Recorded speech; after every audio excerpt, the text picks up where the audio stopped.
오늘은 하이벨베르그 요리문답 16, 17, 18, 19문답까지 함께 살펴보겠습니다. 참 하나님, 참 사람이라는 주제로 함께 살펴보겠습니다. 오늘 16문답인데 왜 중보자이며 또 구원자이신 그분이 참 사람이면서 또한 의로움이 완전한 분이어야 합니까? 라고 질문하죠. 답은 그 까닭은 하나님의 공의에 따를 때 죄를 범하였던 사람의 본성과 동일한 본성이 죄값을 치러야만 하며 죄인인 사람이 다른 사람들의 죄값을 대신 치를 수 없기 때문입니다. 라고 답하죠. 또 17문답을 보면 왜 중보자이며 또한 구원자이신 그분이 또한 참 하나님이어야 합니까? 라고 질문합니다. 답은 그것은 그의 신성한 능력으로 그분 자신이 가지고 있는 사람의 본성 안에서 하나님의 진노의 무게를 짊어지시고 또한 의와 생명을 우리를 위하여 획득하시고 우리에게 회복시켜 주시기 위해서입니다. 라고 답합니다. 그 다음에 18문답을 보면 그런데 누가 참 하나님이시면서 동시에 참 사람이면서 또한 참으로 의로운 분이신 그와 같은 중보자이겠습니까? 라고 질문합니다. 답을 보면 우리의 주님이신 예수 그리스도가 그러한 중보자이십니다. 주님은 하나님이시며 우리를 구원하기 위해 지혜와 의와 거룩과 구속함이 되신 분, 즉 우리를 죄에서 해방시키시고 하나님 앞에서 의롭게 하기 위하여 우리에게 오신 분이십니다. 라고 답하죠.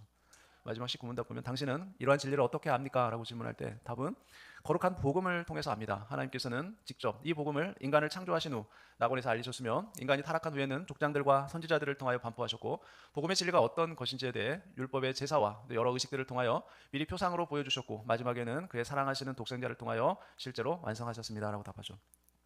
오늘은 참 하나님, 참 사람이라는 주제로 우리가 살펴보겠습니다. 여러분, 인간은 하나님이 만든 피조물입니다. 따라서 인간은 자기를 만드신 창조주 그 하나님의 교훈에 따라서 살아야 하죠. 그래서 인간은 자유로운 인격체이지만 창조주 하나님의 교훈을 그것을 무시해도 좋을 정도로 자유를 누릴 수는 없는 존재죠. 창조주 하나님의 교훈은 무엇입니까? 우리가 예전에 웨스트민스터 소유의 문답을 살펴봤는데 그 1문답에서 우리에게 밝혀주듯이 피조물인 인간은 마땅히 하나님을 경외하고 그 하나님을 영원토록 즐거워하는 것이죠. 즉 하나님을 마음과 뜻과 정성을 다하여 힘을 다하여 사랑하는 것입니다.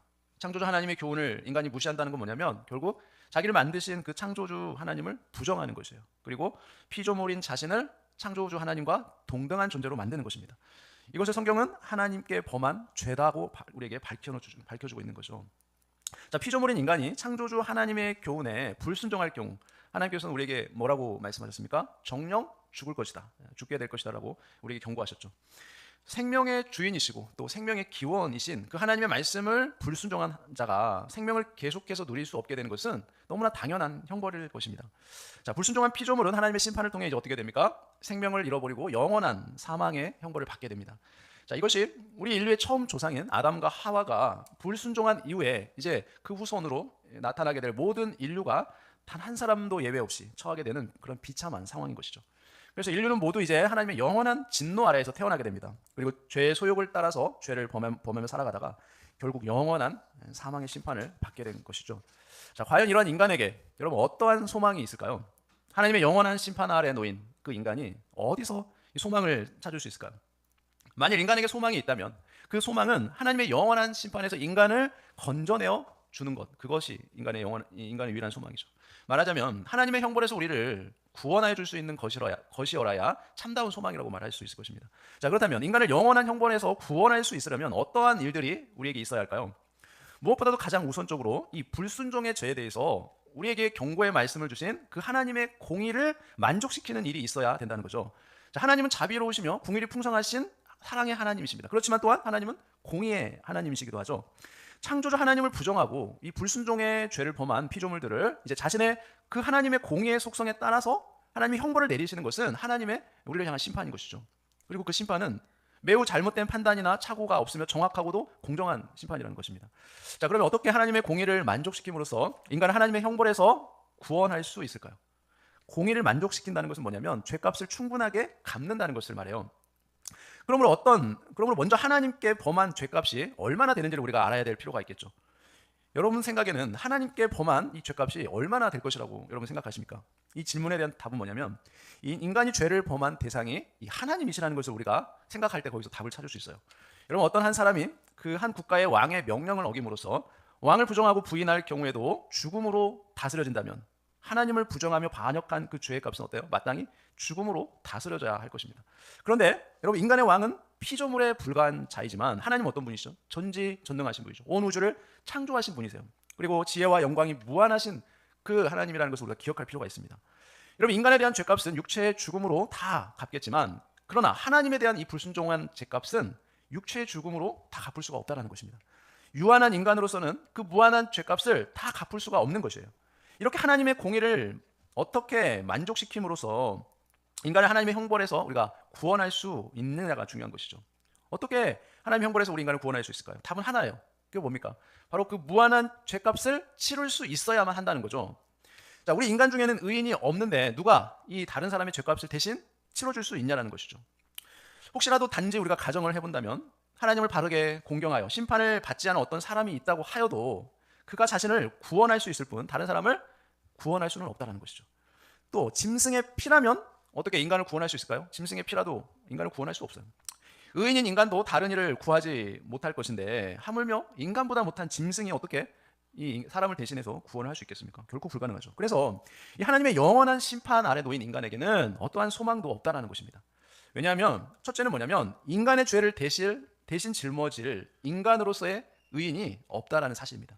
그리고 둘째는 뭐냐면 혹시라도 그러한 의인이 있다고 가정하더라도 그 어떤 인간도 다른 이의 죄값을 짊어질 만한 의의 가치를 가지고 있지는 못하다는 사실이에요. 자, 그 두 가지 사실에서 영원한 심판 아래 놓인 인간에게는 결코 소망이 없다는 거죠. 자, 그렇다면 이 하나님의 영원한 심판 아래 놓인 인간이 어디에서 소망을 찾을 수 있을까요? 인간의 죄를 대신 짊어질 참 인간이면서 또 완전한 의인인 중보자가 있어야만 소망이 있다는 거죠. 자, 그런데 그 중보자는 다른 많은 이들의 죄값을 치러줄 그 무한한 의의 가치를 이룰 수 있는 분야여야 된다는 거예요. 자, 그러한 중보자가 없다면 인간에게는 어디에서도 그 소망을 찾을 수가 없는 것이죠.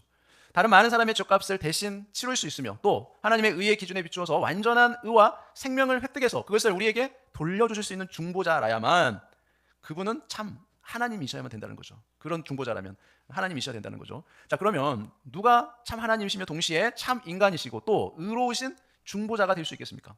여러분, 이 질문에 대한 답을 우리가 찾아야 되는데 이 질문에 대한 답변으로서 기독교의 핵심, 그 진리의 핵심이 우리에게 나타나죠. 여러분, 우리에게는 소망이 있습니다. 왜냐하면 바로 예수 그리스도께서 바로 우리의 중보자가 되시기 때문에 그래요.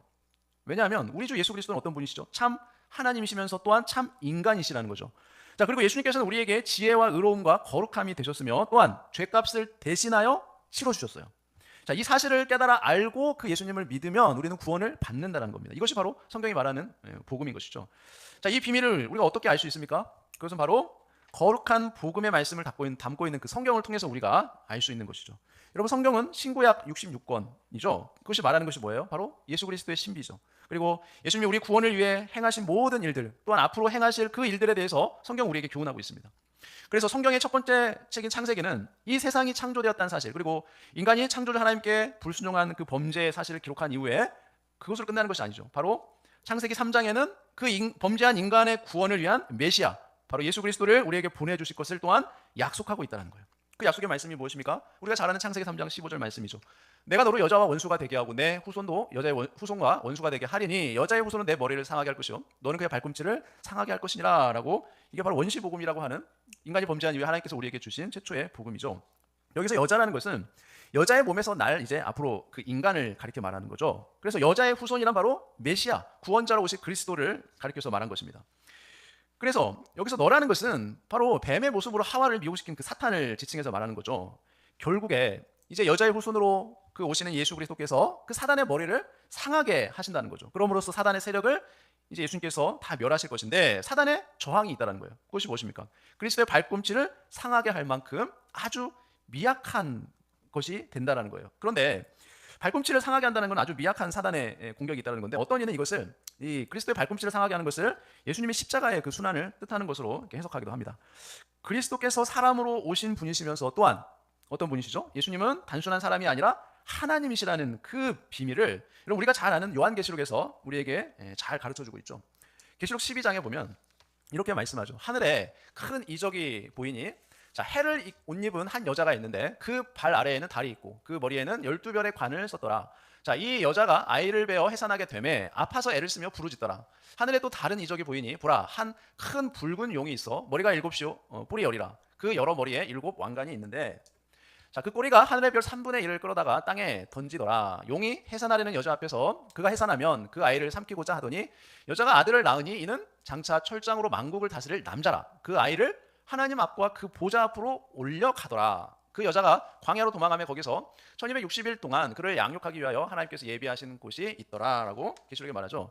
자, 여러분 이 말씀은 계시록에서 아주 신비로운 묵시적인 표현이라서 우리가 얼른 읽어서 이해하기가 좀 어려운 부분이 있죠. 대략적으로 살펴보면 여기서 붉은 용은 마귀를 가리키죠. 그리고 12별의 면류관을 쓴 여자는 교회를 가리키죠. 언약 자손들을 가리키는 것입니다. 따라서 그 여인이 낳은 아이는 인간, 사람이라는 것을 우리가 알 수 있는데, 그런데 그 아이가 어떻게 돼요? 하나님 앞과 보좌 앞으로 올려가죠. 여러분 그 사실은 뭐냐면 그 인간은 예사로운 인간이 아니라는 걸 말하는 거예요. 그래서 그 아이는 만국을 철장으로 다스릴 남자라고 말합니다. 여러분 이 말씀은 어디에 나와요? 시편 2편에 보면 그 말씀이 나오죠. 바로 누구를 뜻합니까? 메시아를 뜻해요. 예수 그리스도를. 그래서 시편 2편에서는 철장으로 만국을 다스릴 그분은 하나님의 아들이시기 때문에 시편에서 그렇게 표현한 거예요. 여자의 후손으로 오실 분이 그러니까 뭐라는 거예요? 단순히 사람이 아니라 하나님이시라는 것을 우리가 이사야서 9장 6절에서도 우리가 알 수 있는데, 이사야 9장 6절에 보면 자, 이는 한 아기가 우리에게 낳고 한 아들을 우리에게 주신 바 되었는데 그 어깨에는 정사가 메었고 그 이름은 기묘자라 모사라 전능하신 하나님이라라고 말해요. 영존하시는 아버지라 평강의 왕이라 할 것임이라라고 말하죠. 여러분 한 아기이며 한 아들을 우리에게 주셨다고 하셨는데, 여러분 그분은 어떤 사람이요? 일반 사람이 아니라는 걸 우리가 알 수 있죠. 그럼에도 불구하고 그는 어떤 사람이에요? 통치의 권세를 지닌 분이에요. 그리고 모든 지혜와 권능을 가지신 분, 그리고 하나님이시죠. 전능하신 하나님이라 영존하신 아버지라고 그래요. 영원히 계신 아버지라고 말하죠. 평강의 왕이신 분이시다라고 찬송을 하고 있습니다. 자, 그러니까 그분은 사람이시지만 하나님이시기 때문에 이렇게 표현을 하고 있는 것이죠. 그러니까 예수님께서도 이 사실에 대해서 증언한 기록이 있죠. 마태복음 22장에 보면 나오죠. 여러분 예수님 당시에 유대인들에게 예수님 물으시기를 너희는 그리스도에 대해 어떻게 생각하느냐라고 질문합니다. 그래서 유대인들이 어떻게 대답합니까? 그리스도는 다윗의 자손이다라고 대답을 하죠. 그렇다면 다윗이 어찌하여 그리스도를 주라고 칭하였는지 그 까닭을 너희가 아느냐라고 예수님이 대묻죠. 그때 다윗은 시편 110편 1절에 보면 다윗이 이렇게 시편에서 고백하잖아요. 여호와께서 내 주에게 말씀하시기를 내가 내 원수들로 내 발판이 되게 하기까지 너는 내 오른쪽에 앉아 있으라 하셨도다. 여러분 시편은 다윗이 기록한 건데 여기 보면 자, 예수님의 질문은 뭡니까? 그리스도가 다윗의 후손이면 그 그리스도는 다윗의 혈통을 따라 날 한낱 사람일 터인데 어찌하여 다윗이 그를 가리켜 다윗의 후손으로 올 그를 가리켜서 뭐라고 얘기해요? 주라라고 왜 그렇게 일컬었느냐라고 묻죠. 유대인들에게. 자, 여기서 다윗이 내 주라고 일컬은 것은 뭡니까? 그분이 바로 다윗의 후손으로 오실 그분이 단순한 사람이 아니라는 거예요. 하나님이시기 때문에 그렇게 다윗이 내 주라고 고백했다는 것을 너희가 아느냐라고 예수님이 그들에게 질문을 한 것이죠. 자, 예수 그리스도는 우리를 하나님의 영원한 진노에서 구하여 내실 유일한 중보자시라는 겁니다. 왜냐하면 예수님은 우리의 죄값을 대신 짊어지실 참 인간이시고 또한 하나님의 공의를 자신의 죽음으로 만족시키시고 의와 생명을 우리에게 돌려주시는 참 하나님이시기 때문에 그래요. 그래서 유일한 중보자는 예수님밖에 없는 것이에요. 그 예수 그리스도의 대속의 은혜를 우리가 굳게 믿음으로써 우리 주님이 주시는 참된 위로와 평강을 늘 풍성하게 누리며 사시는 저 여러분들 되시기를 예수님의 이름으로 축원합니다. 우리 함께 기도하겠습니다. 거룩하고 공의로우신 하나님 아버지, 오늘 말씀을 통해 우리를 향한 하나님의 엄중한 공의와 그보다 더 깊은 사랑의 신비를 깨닫게 하시니 감사합니다. 우리는 하나님의 교훈을 무시하고 스스로 하나님처럼 되려 했던 비참한 죄인이었음을 고백합니다. 유한한 인간인 저희로서는 도저히 갚을 수 없는 무한한 죄값 앞에서 절망할 수밖에 없었으나 하나님께서는 창세전부터 우리를 위한 소망을 예비하셨음을 믿습니다.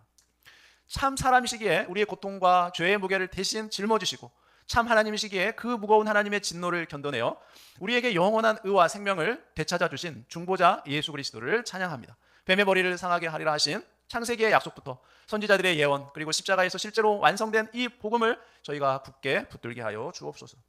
전능하신 하나님이라 노래했던 그 예수님이 바로 나의 구원자이심을 매일의 삶 속에서 확신하며 살아가기를 원합니다. 이 대속의 은혜를 믿는 믿음 안에서 세상이 줄 수 없는 참된 위로와 평강을 풍성히 누리게 하여 주옵소서. 우리의 참된 중보자 되시는 예수 그리스도의 이름으로 간절히 기도합니다. 아멘.